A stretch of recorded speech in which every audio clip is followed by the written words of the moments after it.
Assalamualaikum, selamat pagi, siang, dan malam guys. Kali ini saya akan mencoba membawakan tutorial tentang bagaimana sih membersihkan atau mensterilkan ikan cacing sutra untuk ikan mas koki kita. Karena kan pakan alami itu lebih baik dibanding pakan lain. Tapi namun kandungan berbahaya juga ada terdapat dalam cacing sutra. Jadi kita harus memperlakukan cacing sutra itu dengan cara memberikan treatment yang baik untuk menghilangkan bibit penyakit.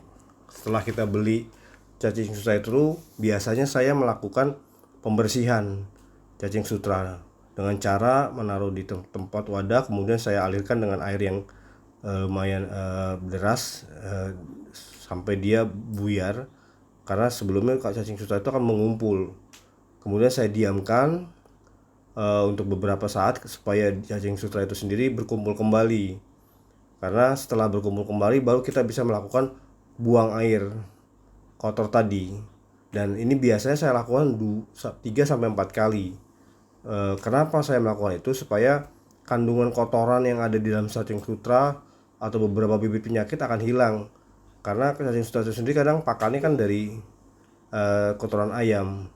Jadi saya melakukan pembersihan dengan cara seperti tadi, mengalirkan air bersih, kemudian saya buang.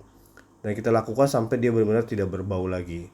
Setelah yakin bersih dan tidak berbau, kita taruh di satu tempat lain, yang kemudian biasanya saya menggunakan bleach it dalam hal ini untuk membuat bibit penyakit itu jadi hilang. Kita rendam bleach it paling tidak untuk selama 30 menit.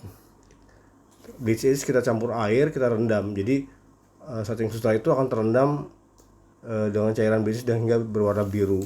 Lakukan ini paling tidak kita diamkan selama 30 menit. Setelah kita lakukan 30 menit, baru kita tambahkan air setetes demi setetes. Tapi biasanya orang menggunakan aerator, tapi kalau saya untuk lebih meyakinkan dalam arti air lebih bersih, cacing sutra lebih bersih, saya menggunakan air selang dengan yang keluarnya hanya sedikit-sedikit, setetes atau jadi tidak banyak. Dan ini saya lakukan semalaman penuh.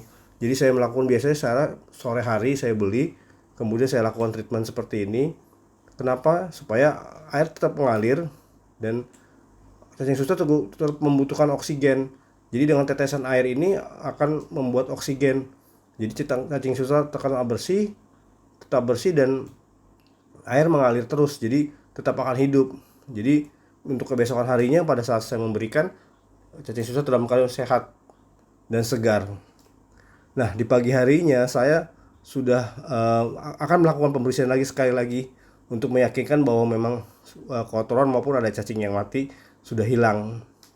Jadi saya lakukan setiap pagi, kemudian saya bersihkan tadi, kemudian setelah saya bersihin yakin, saya akan langsung memberikan ke ikan mas koki. Kenapa cacing sutra ini? Karena kandungan proteinnya sangat tinggi, protein dan lemak yang dibutuhkan sama ikan mas koki untuk pertumbuhan badannya, jambulnya maupun warna. Nah, pemberian cacing sutra ini sendiri saya hanya melakukan satu hari sekali, dan itu dilakukan di pagi hari. Untuk makan yang lain saya menggunakan pelet. Nah, untuk pelet mungkin ada beberapa produk, tinggal pilih tergantung apa. Ada yang untuk growth pertumbuhan, ada yang untuk warna. Jadi teman-teman bisa pilih sesuai dengan yang ada di toko-toko online. Nah, pagi ini saya juga memberikan makan cacing sutra. Kalau kita lihat ini semua happy karena memang pada dasarnya ikan itu adalah butuh pakan alami. Tapi kita kalau harus memperlakukan pakan alami dengan baik. Karena kalau tidak berbahaya untuk ikan mas koki itu, karena banyak kandungan penyakit juga di dalam sutra cacing sutra tersebut. Nah, koki-koki ini saya memiliki koki ikan rancu kurang lebih umur 1 sampai 1,5 bulan. Dalam waktu 3 minggu pertumbuhannya juga lumayan besar dan ada beberapa warna sudah mulai keluar. Dan juga saya memberikan kepada ikan mas koki saya dengan jenis oranda. Dengan oranda solid, maaf.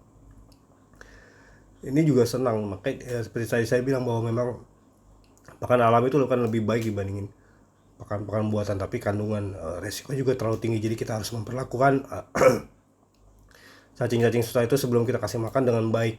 Semoga bermanfaat. Salam satu hobi, sehat selalu.